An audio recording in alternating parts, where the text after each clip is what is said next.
Hello friends, मैं हूं देवेंद्र सिंह चौहान और चौहान एकेडमी के यूट्यूब चैनल में आप लोगों का स्वागत है। देखो, अभी तक जो हम पढ़ रहे थे, हमारा जो चैप्टर चल रहा था वो चल रहा था रक्त में लगभग आपकी 2 क्लासेस कंप्लीट हो चुकी है।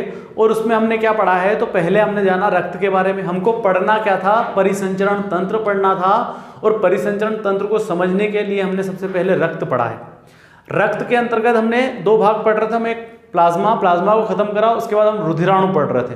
रुधिराणु में आरबीसी, डब्ल्यूबीसी और प्लेटलेट्स, इन तीनों को हम खत्म कर चुके हैं। जो आज हम पढ़ेंगे वो पढ़ेंगे रक्त का थक्का, कि रक्त का थक्का किस प्रकार जमता है, कौन सा विटामिन काम आता है, ठीक है ना, इस प्रकार से, या कौन कौन से तत्व महत्वपूर्ण होते हैं।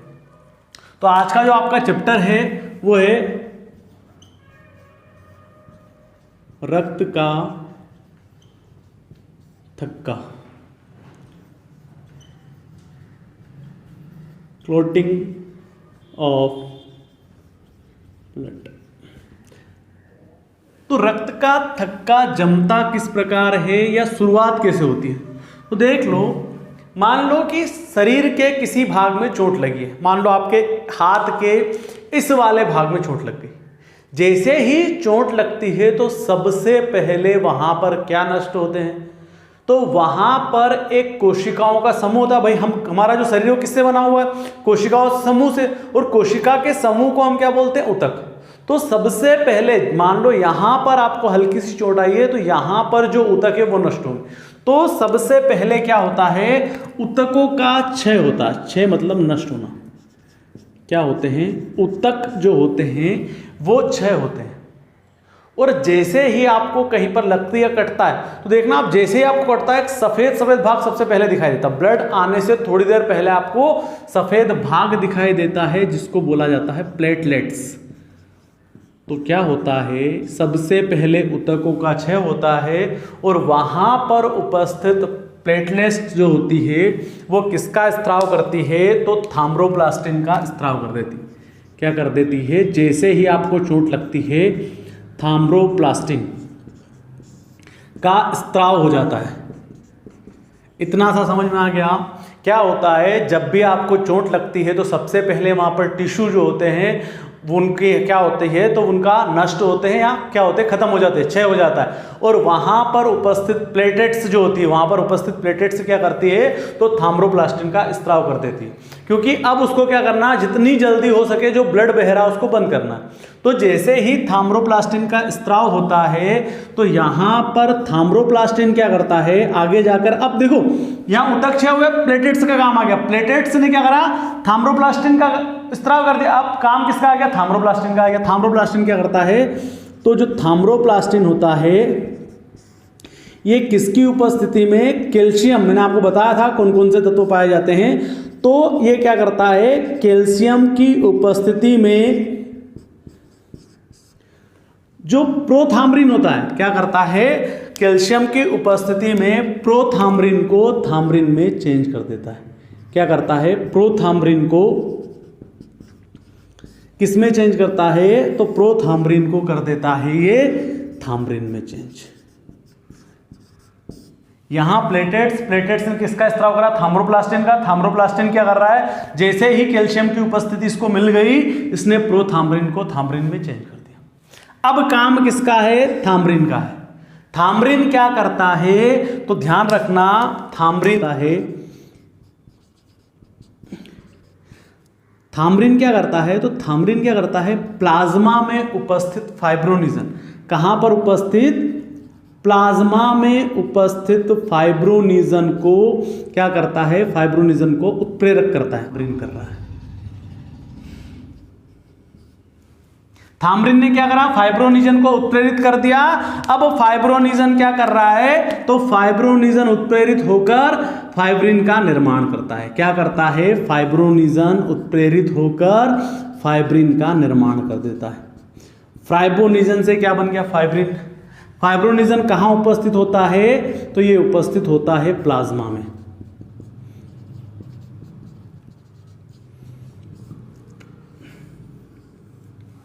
अब इस थाम्बरिन ने किसको उत्प्रेरित करा, फाइब्रोनिजन को, और फाइब्रोनिजन जाकर कहां आ गया, फाइब्रिन तक। अब किसका काम बचा, फाइब्रिन का।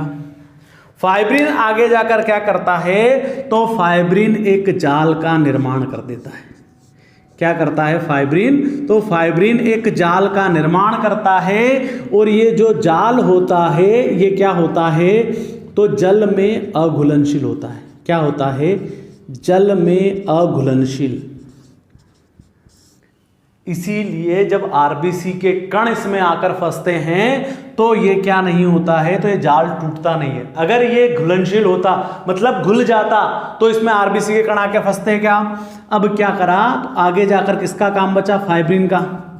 अब फाइब्रिन ने क्या बना दिया, जाल का निर्माण कर दिया, और जाल का निर्माण कर दिया तो इसमें क्या हो गया, तो यहां पर आरबीसी के कण आकर फंस जाते हैं। क्या होते हैं, आरबीसी के कण जो रहते हैं वो फंस जाते हैं। किसमें फंस जाते हैं, तो फाइब्रिन के जाल में। जैसे ही आरबीसी के कण फंसते हैं यहां पर आकर, क्या हो जाता है, तो धीरे धीरे रक्त का थक्का बन जाता है। क्या हो जाता है, रक्त का थक्का बन जाता है। इतना सा आ गया समझ में। देखो क्या बताया मैंने आपको कि रक्त का थक्का जमने में क्या प्रोसेस होती है, तो सबसे पहले जिस भाग में आपको चोट लगती है, मान लो हाथ के इस वाले भाग में लगी, अब यहाँ इस वाले भाग में लगी, तो यहाँ क्या कोशिका, अनेक कोशिकाएं, और अनेक कोशिकाओं के समूह को हम बोलते हैं ऊतक टिश्यू। तो सबसे पहले वहां के ऊतक नष्ट हुए। जैसे ही आपको चोट लगती है डायरेक्ट ब्लड नहीं आता है, आप सबसे पहले देखना जैसे आपको चोट लगती है वहां पर सफेद सफेद भाग दिखाई देता है, एक जाली जैसा दिखाई देता है आपको सफेद वाला भाग, उसको हम प्लेटलेट्स बोलते हैं। यहाँ पर ये जैसे ही प्लेटलेट्स, ऊतक हमारे 6 होते हैं, प्लेटलेट्स सक्रिय हो जाती है, और सक्रिय होकर क्या करती है, थ्रोम्बोप्लास्टिन का स्त्राव करने लग जाती है। ब्लड के साथ थ्रोम्बोप्लास्टिन भी आता है। थ्रोम्बोप्लास्टिन क्या करता है, तो ये कैल्शियम की उपस्थिति में प्रोथाम्ब्रिन को थाम्ब्रिन में चेंज कर देता है। क्या करता है, तो प्रोथाम्ब्रिन को थाम्ब्रिन में चेंज कर देता है। और थाम्ब्रिन क्या काम करता है, तो थाम्ब्रिन काम करता है, प्लाज्मा में उपस्थित होता है फाइब्रोनिजन। मैंने आपको जब प्लाज्मा पढ़ाया तो प्लाज्मा में पढ़ाया था कि कौन सा प्रोटीन पाया जाता है, फाइब्रोनिजन और प्रोथाम्ब्रिन। तो ये जो फाइब्रोनिजन है इसको उत्प्रेरित करता है कौन, थाम्ब्रिन। जैसे ही इसने उत्प्रेरित करा, फाइब्रोनिजन जैसे उत्प्रेरित होता है ये अपने आप जाल बनाने लग जाता है। और जाल किस भाग में बनाता है, जहां पर चोट लगी है वहां पर जाल बनाता है, और जाल में आकर आरबीसी या रक्त के कण फंस जाते हैं। बस जैसे ही फंसने लगे वो कण क्या बना देंगे, रक्त का थक्का बना देते हैं। और रक्त का थक्का याद रखना कितने टाइम में बनता है, तो रक्त का थक्का 2 से 5 मिनट के अंदर बनता है। कितना बनता है, या कितने समय में बनता है, तो 2 से 5 मिनट के अंदर। अब देखो यहां से क्वेश्चन कैसे आते हैं, रक्त का थक्का जमाने के लिए सबसे महत्वपूर्ण प्रोटीन कौन कौन से हैं, तो आपके 2 प्रोटीन हैं, प्रोथाम्ब्रिन और फाइब्रोनिजन। अगर दोनों ऑप्शन में है तो कोई दिक्कत ही नहीं, उपयुक्त तो दोनों भी लिखा है आपको कि ए और बी दोनों, तो आपका आंसर आ जाएगा ए और बी दोनों। परंतु यह पूछा गया कि दोनों ऑप्शन में दी और कौन सा है, तो आपका क्या आएगा, फाइब्रोनिजन। क्या महत्वपूर्ण भूमिका कौन निभाता है, तो रक्त के थक्के में महत्वपूर्ण भूमिका तो दोनों की होती है, पर सबसे महत्वपूर्ण कौन हो गया, फाइब्रोनिजन हो गया। इतना सा समझ में आ गया। सेकंड और इंपॉर्टेंट बात, अब ये फाइब्रोनिजन और प्रोथाम्ब्रिन इन दोनों की मैं बात करूं तो इन दोनों का जो निर्माण होता है वो निर्माण कहां होता है, लीवर में। यकृत जिसको हम बोलते हैं लीवर में होता है। और होता किसके कारण है, तो विटामिन के कारण। किसके कारण होता है इसका निर्माण, विटामिन के से। अब विटामिन के किसका निर्माण करता है, तो प्रोथाम्ब्रिन और फाइब्रोनिजन दोनों का निर्माण कर रहा है। इसीलिए अगर पूछा जाए कि सबसे महत्वपूर्ण बिंदु कौन सा है, महत्वपूर्ण विटामिन कौन सा है रक्त के थक्के जमाने के लिए, तो विटामिन। सबसे ज्यादा क्वेश्चन अगर आप देखोगे रक्त के थक्के में तो विटामिन से पूछा गया। और दूसरा पूछा गया था कि कौन सा तत्व महत्वपूर्ण है, कौन सा प्रोटीन महत्वपूर्ण है, तो विटामिन तो क्या हो गया, प्रोटीन कौन सा है, फाइब्रोनिजन और प्रोथाम्ब्रिन दोनों। पर यदि दोनों में से पूछे तो फाइब्रोनिजन आएगा। और फाइब्रोनिजन कहां पाया जाता है, तो प्लाज्मा में उपस्थित प्रोटीन है। यह पूरा समझ में आ गया इतना सा। अब इसके आगे की प्रोसेस देखो। रक्त का थक्का जब बन जाता है तो सबसे महत्वपूर्ण बात ध्यान रखना, जैसे ही रक्त का थक्का जमता है उस वाले भाग, मान लो इस वाले भाग में रक्त का थक्का जमा, उस वाले भाग पर आपको पीला पदार्थ दिखाई देगा हल्का सा, और वो पीला पदार्थ बहुत चिकना होता है, जब उस पर हाथ घुमाते हो ना आप तो ऐसा लगता है जैसे तेल जेली होती है ना, जेली उसके जैसा लगता है। तो जिस भाग पर रक्त का थक्का जम जाता है और जो पीला पदार्थ ऊपर आ जाता है उसी को हम क्या बोलते हैं, सीरम। क्या बोला जाता है उसी को? तो जो रक्त का थक्का जमने के बाद जो पीला पदार्थ दिखाई देता है उसी को बोला जाता है सीरम। और ध्यान रखना कि सीरम को ही क्या कहा जाता है? ये कौन सा भाग है सीरम? तो जो आपका रक्त का थक्का जम गया और ऊपर दिख रहा वो। और सीरम क्या होता है? तो सीरम ध्यान रखना फाइब्रोनिजन रहित प्लाज्मा है। रहित मतलब बिना।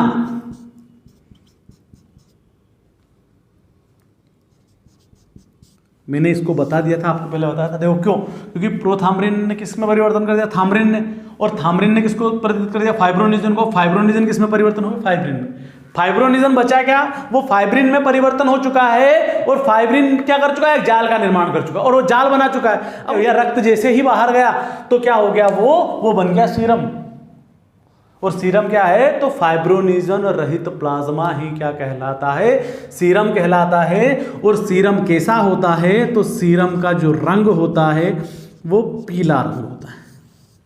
यकृत में बिलिरुबिन हम बोलेंगे, आगे पढ़ेंगे इसको, उसके कारण। ये रक्त का थक्का आ गया आप लोगों को समझ में पूरा?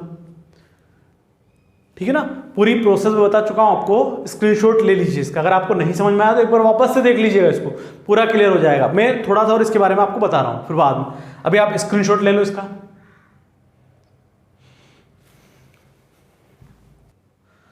रक्त के थक्के से जो क्वेश्चन आते हैं वो आपको बता देता हूं मैं। प्रोसेस इसलिए बताई ताकि आपको समझ में आ जाए। देखो अब यहां सबसे पहला क्वेश्चन होता है कि रक्त के थक्के में किस प्रोटीन की महत्वपूर्ण भूमिका होती है। तो मैंने आपको अभी बताया कि सबसे महत्वपूर्ण भूमिका किसकी होती है? फाइब्रोनिजन की। फिर बोल रहा हूं मोस्ट इंपोर्टेंट चैप्टर है आपका ये और बहुत ज्यादा पूछा जाता है। तो महत्वपूर्ण भूमिका किसकी हो गई? तो यहां पर महत्वपूर्ण भूमिका जो होती है वो फाइब्रोनिजन की होती है। और फाइब्रोनिजन कहां पाया जाता है? तो एक और चीज ध्यान रखना, प्लाज्मा में। प्लाज्मा में उपस्थित दो प्रोटीन होते हैं, एक तो फाइब्रोनिजन होता है और दूसरा होता है प्रोथाम्रिन। तो सबसे महत्वपूर्ण भूमिका किसकी होगी? फाइब्रोनिजन की होगी। और सेकंड नंबर पर कौन आता है? तो सेकंड नंबर पर मैंने आपको बताया था प्रोथाम्रिन। और यह भी कहां पाया जाता है प्रोथाम्रिन? तो प्रोथाम्रिन भी प्लाज्मा में पाया जाता है। प्रोटीन आपको समझ में आ गया कि प्रोटीन कौन कौन से होते हैं? तो फाइब्रोनिजन और प्रोथाम्रिन। आगे हम चलते हैं विटामिन की। यदि आप बात करते हो कि कौन सा विटामिन पाया जाता है या कौन सा विटामिन रक्त के थक्के के लिए महत्वपूर्ण होता है, तो यहां ध्यान रखना कि रक्त के थक्के के लिए सबसे महत्वपूर्ण जो विटामिन है उसका नाम है विटामिन के। क्या नाम है? विटामिन के। दोनों चीज समझ में आ गई।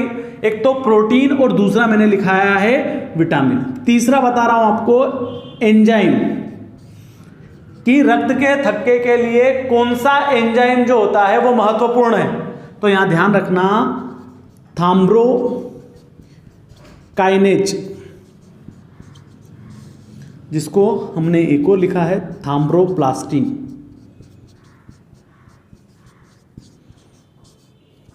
ठीक, ये पूरी प्रोसेस बता दिया मैंने आपको। एक और क्वेश्चन ध्यान रखना है यहां पर, सबसे महत्वपूर्ण है थोड़ा सा, कि जो रक्त का थक्का होता है उसकी शुरुआत कहां से होती है। तो मैंने रक्त के थक्के की शुरुआत आपको जाल से करवाई, सॉरी ऊतकों का क्षय से करवाई। देखो जहां पर आपको ऊतक क्षय होना मतलब चोट लगना है, आपको ये नहीं हुआ कि ऊतकों का क्षय मतलब रक्त का थक्का जमना। रक्त के थक्के जमने की शुरुआत कहां से होती है? तो इसकी जो शुरुआत होती है रक्त के थक्के की वो होती है प्लेटलेट से। कहां से होती है? प्लेटलेट्स से। देखो मैंने आपको बताया था कि जो शुरुआत होती है मैंने आपको 6 ऊतक से बताई। तो 6 ऊतक होना मतलब लगना होती है। आपको कहीं भी लगना या कटा, आपका शरीर का कोई हिस्सा लग गया हो या उसको वहां पर आपको कट गया हो, तो वो भाग क्या कहलाता है? वो आपको एक चोट लगना कहलाता है। और जहां पर चोट लगती है वहां सबसे पहले कौन सा भाग जो होता है, शुरुआत कौन सी होती है रक्त के थक्के जमने के लिए? प्लेटलेट्स की। क्योंकि वहां पर उपस्थित जो प्लेटलेट्स होती है उनको लगता है कि चोट लग गई है, अब मुझे थाम्ब्रोप्लास्टिन या थाम्ब्रोकाइनेज जो एंजाइम है इसका इस्तेमाल करना है। थाम्रोप्लास्टिन क्या करता है, तो ये कैल्शियम की उपस्थिति में प्रोथाम्रिन को थाम्रिन में चेंज कर देता है। प्रोथाम्रिन को किस में कर देता है, थाम्रिन। और थाम्रिन क्या करता है, तो प्लाज्मा में उपस्थित फाइब्रोनिजन को फाइब्रिन में परिवर्तन करता है। अब देखो यहां पर यह भी पूछता है कौन सी धातु, मैंने आपको बताया कैल्शियम, क्या, तो थाम्रोप्लास्टिक जो है या थाम्रोकाइनेज जो है ये क्या करता है, तो कैल्शियम की उपस्थिति में प्रोथाम्रिन को थाम्रिन में चेंज कर देता है। इतना सा समझ में आया। देखो एक और चीज पूछता है यहां पर कि समय कितना लगता है, रक्त के थक्के जमने में कितना समय लगता है, तो रक्त का थक्का जमने में 2 से 5 मिनट का समय लगता है।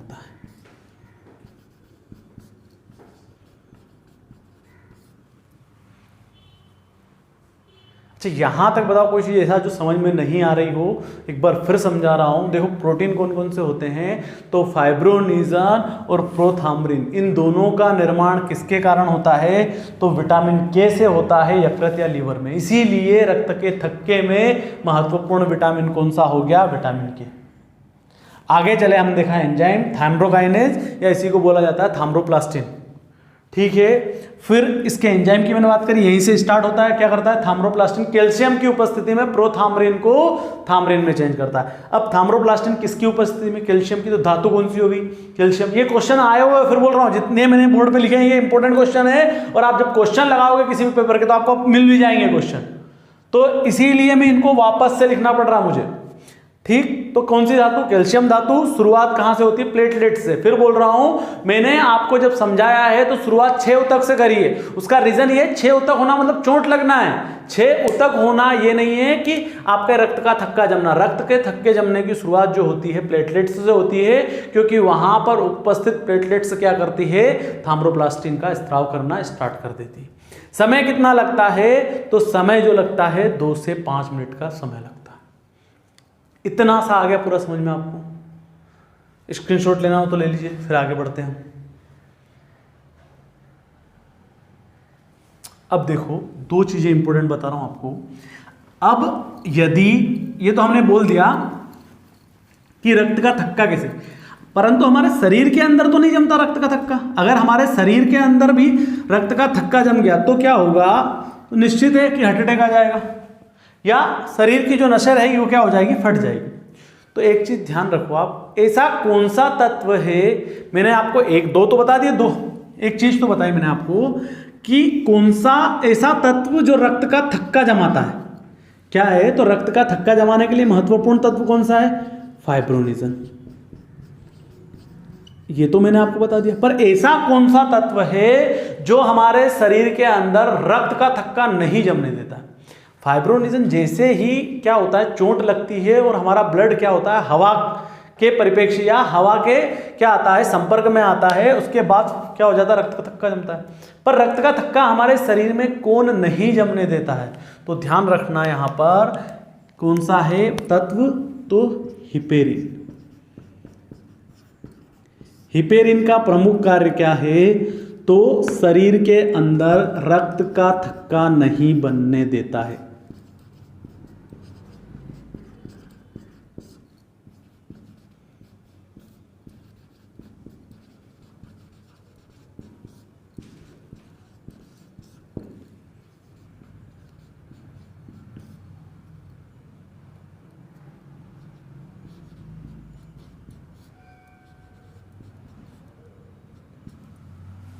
दोनों समझ में आ गए। ये ऐसा तत्व है जो क्या करता है, तो रक्त का थक्का बनाता है। रक्त का थक्का कहां, शरीर के बाहर। इतना सा भी ध्यान रख लो, और लिख देता हूं। इसका प्रमुख कार्य क्या है, तो इसका प्रमुख कार्य है शरीर में चोट लगने पर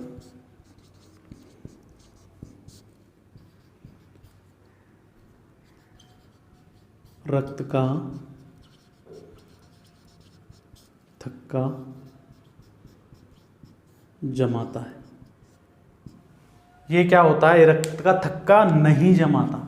इतना सा ध्यान रखना, ये नहीं लिखा है और इसमें क्या करता है, तो ये रक्त का थक्का जमाता है। दोनों चीजें समझ में आ गई। ध्यान रखना दूसरी चीज और महत्वपूर्ण चीज, हिपेरिन और फाइब्रोनिजन, इन दोनों तत्वों की यदि आप बात करते हो तो इन दोनों तत्वों के मैं निर्माण की बात करूं तो इन दोनों तत्वों का जो निर्माण होता है वो निर्माण होता है यकृत या लीवर में। कहाँ होता है? तो इन दोनों का जो निर्माण हो रहा है वो यकृत में होता है, लीवर में होता है। ये रक्त के थक्के से पूरे क्वेश्चन हमने ले लिए, जितने भी क्वेश्चन आए हैं या आने की संभावना है 99% हमने पूरा कवर कर लिया रक्त के थक्के को। यहां तक तो ऐसा कोई सा चैप्टर या ऐसी कोई ये नहीं होगा, शब्द नहीं होगा जो आप लोगों को समझ में नहीं आया हो। आ गया इतना सा समझ में, पूरा कंप्लीट। ठीक, इसके आगे जो हम पढ़ेंगे वो पढ़ेंगे ब्लड ग्रुप, जो हम पढ़ते हैं कल की क्लास। अब देख लो जो मैंने कल आपको क्वेश्चन दिए थे उनके आंसर, ठीक है ना। सबसे पहला क्वेश्चन जो आपका था वो था प्लेटेट्स को क्या कहा जाता है। तो मैंने आपको बताया था आरबीसी को क्या कहा जाता है, एरिथ्रोसाइट, डब्ल्यूबीसी को क्या कहा जाता है, ल्यूकोसाइट, जबकि प्लेटेट्स को क्या कहा जाता है, थ्रोम्बोसाइट्स। दूसरा क्वेश्चन था आपका कि रोगों से प्रतिरक्षा कौन करता है। तो देखो महत्वपूर्ण था रोगों से प्रतिरक्षा में डब्ल्यूबीसी, ठीक। और मैंने आपको डब्ल्यूबीसी के अंदर बताया थे लिम्फोसाइट। लिम्फोसाइट का प्रमुख कार्य क्या है, तो एंटीबॉडीज का निर्माण करना। तीसरा और महत्वपूर्ण क्वेश्चन था सबसे बड़ी डब्ल्यूबीसी कौन सी है। तो सबसे बड़ी डब्ल्यूबीसी कौन सी है आपकी, मोनोसाइट, ठीक है। आगे आपका पूछा गया था अगला क्वेश्चन कि डब्ल्यूबीसी का एक और नाम क्या है। तो मैंने अभी आपको बताया डब्ल्यूबीसी का एक और नाम क्या है, ल्यूकोसाइट। अगला क्वेश्चन था कि डब्ल्यूबीसी की अधिकता से कौन सा रोग होता है। तो देखो मैंने दोनों बताए थे कि डब्ल्यूबीसी की अधिकता से ल्यूकोसाइड होता है और कमी से लाइकोपीनिया होता है। अगला क्वेश्चन था आपका कि आरबीसी का जीवन काल कितना होता है। तो आरबीसी का जीवन काल 20 से 120 दिन होता है। लास्ट क्वेश्चन जो था वो था रक्त में हीमोग्लोबिन की मात्रा कितनी पाई जाती है। तो रक्त में हीमोग्लोबिन की मात्रा लगभग, ठीक है ना, 100 ग्राम में कितनी पाई जाती है, तो 100 ml में 15 ग्राम, ठीक। औसतन यदि पुरुषों की पूछे तो पुरुषों में 17 ग्राम और महिलाओं में पूछे तो महिलाओं में 14 ग्राम के समथिंग पाया जाता है। तो ये तो मेरे कल के क्वेश्चन थे। अब आज के कुछ क्वेश्चन लिख लो, ठीक है ना, और कोशिश करना है कि आप लोग इसके आंसर कमेंट्स बॉक्स में दे दो। पहला क्वेश्चन है आपका कि जो रक्त होता है वो उसमें प्लाज्मा और रुधिराणु दोनों होते हैं। तो प्लाज्मा में कितना प्रतिशत भाग जल पाया जाता है।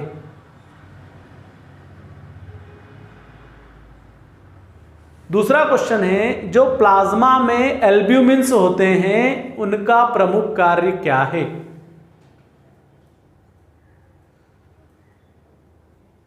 तीसरा क्वेश्चन है कि आरबीसी, डब्ल्यूबीसी और प्लेटेट्स क्या है। तीसरा क्वेश्चन, आरबीसी, डब्ल्यूबीसी और प्लेटेट्स में सबसे अधिक संख्या किनकी होती है, संख्या में सबसे अधिक कौन पाए जाते हैं। अगला क्वेश्चन है आपका कि आरबीसी कब बढ़ती है, हमारे शरीर में आरबीसी जो है उनकी वृद्धि कब हो जाती है। अगला क्वेश्चन है आपका कि जो रक्त का थक्का जमता है उसके लिए महत्वपूर्ण धातु कौन सी है। अगला है रक्त के थक्के में कौन सा विटामिन सहायक होता है। रक्त के थक्के के लिए कौन सा विटामिन सहायक होता है।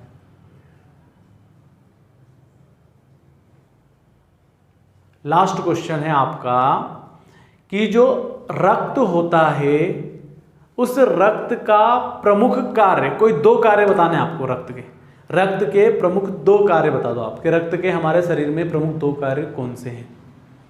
ठीक है, आज की क्लास हम यहीं खत्म करते हैं, कल से हम कंटिन्यू करेंगे।